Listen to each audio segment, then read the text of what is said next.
welcome back, A-Push class. This is the video for question 3 review. 3. Whoa! Alright. How did colonists accelerate toward war between 1765 and 1776? Reference the following terms in your response. Let's say that again. How did the colonists who were rebelling against Great Britain accelerate, so increase, toward war between 1765 and 1776? Reference the following terms in your response. Stamp Act, First Continental Congress, and Second Continental Congress. Right?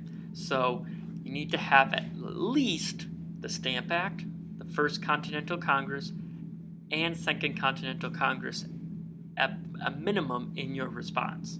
It would help to have more. So you need to be able to talk about those three things at least between the years 1765 and 1776. A few things to include in your response is the Stamp Act, which involved British documents and a required stamp that a tax was charged for. The First Continental Congress, which created the Association of Colonies to meet together to complain and express their grievances against Great Britain and why they don't like virtual representation. They also wanted to call for removal of those coercive acts, which they called the Intolerable Acts, which were meant to rein in control of Boston and bring back control of them. It also started to cause a divide amongst colonists. A good portion of the colonists wanted to be loyal and were called loyalists. A good portion of the colonists wanted to be called patriots. So you started to see colonists split themselves. Some of them want to be loyal to Great Britain and not start a war.